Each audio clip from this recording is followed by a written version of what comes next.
24 तासात कारवाई झाली होती. मला असं वाटतं खरं म्हणजे जळगावमध्येच एक प्रकरण होतं. जळगावमधल्याच एका कॅबिनेट मंत्र्याला अशा प्रकारे शिक्षा झाली होती, तरी ते कॅबिनेटमध्ये होते. मग हाच न्याय अमरावतीच्या यशोमती ठाकूरांच्या का काँग्रेसने लावला नाही? जरा आठवून बघा. किती उदाहरणं द्यायची. काँग्रेसची उदाहरणं मी देत बसलो, 2 तर आत्ताच दिली, आणखीनही मी देऊ शकतो उदाहरणं. आणि असं आहे की त्याबद्दलचा निर्णय मला वाटतं विधानसभा अध्यक्षांनी सांगितलं आहे की त्यांच्याकडे निर्णय आल्यानंतर ते त्याबद्दल निर्णय तपासून कारवाई करतील. उदय सामंतांनी आज राज ठाकरेंची भेट घेतली. मला असं वाटतं की महाराष्ट्रामध्ये अशा प्रकारे भेटीगाठीचं एक महाराष्ट्रात आपण एक संस्कृती पूर्वीपासून आहे. त्यामुळे एकमेकाची भेट घेतल्याने काहीतरी त्यातून लगेच वेगळा अर्थ काढायची मला काही आवश्यकता होती. आता लाडकी बहीण योजनेची गरज संपलेली आहे आणि बाईगिरी चालू झाली अशी सामनातून टीका करण्यात आली. मला असं वाटतं की संजय राऊतांना खरं म्हणजे कुणीच गंभीरतेने घेत नाही. रोज सकाळी उठल्यानंतर ना काहीतरी बोलावं लागतं. उचलली जीभ लावली टाळ्याला, या भावनेतनं संजय राऊतांचं रोज सुरू असतं. त्यांनी बोललेले एक गोष्ट आत्तापर्यंत कधी खरी ठरली हे दाखवावं. त्यामुळे ज्यांना कुठल्याही प्रकारचा गंभीरतेनं कुणीच घेत नाही, अशा संजय राऊतांच्या विधानावरती किती भाष्य करावं हा सगळ्यात पहिला प्रश्न. राहता सामनातला लाडकी बहीणचा अग्रलेख खरं म्हणजे त्यांना काही माहितीच नाही आहे, ही त्याचं सगळ्यात मोठं दुःख आहे. आणि अंधद्वेषाने, नुसतं द्वेषाने नाही, अंधद्वेषाने जे अंधद्वेषी झाले, असा उभाठा गट किंवा संजय राऊत असतील, यांना आता लाडक्या बहिणीबद्दल योजनेबद्दल फार कळवळा आला आहे.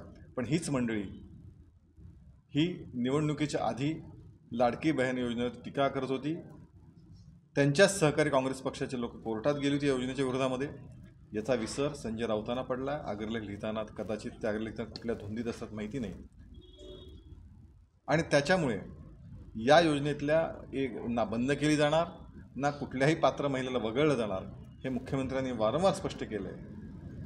पण उचलली जीभ लावली टाळ्याला आणि अंधद्वेषाने प्रेरित झालेल्यांना दुसरं यात वेगळं काही दिसणार नाही. केंद्रीय अर्थमंत्री माननीय निर्मला सीतारामनजी यांनी नुकताच जो अर्थसंकल्प मांडला तो भारताच्या विकसित भारताच्या स्वप्नाला पुढे नेणारा आणि सर्वसमावेशक असा अर्थसंकल्प.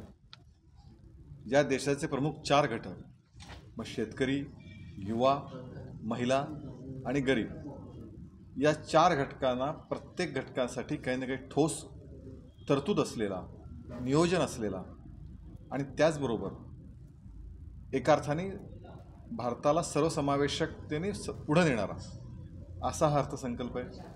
मध्यमवर्गीयांना सगळ्यात मोठा दिलासा, जी मध्यमवर्गीयांची भावना होती की त्यांना सवलत मिळावी त्यांच्या आयकरामध्ये, 12 लाखपर्यंत ती सवलत देण्यात आली आहे उत्पन्न असणाऱ्यांना.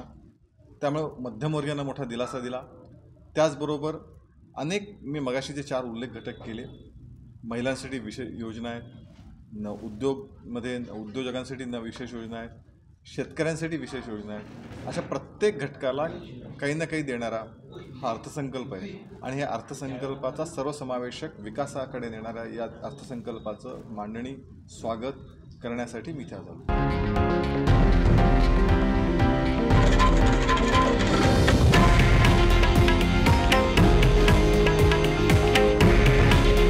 हे आहे देशातील नंबर 1 न्यूज नेटवर्क आणि आपण पाहत आहात TV9 मराठी. काळजी तुमची, हित महाराष्ट्राचं.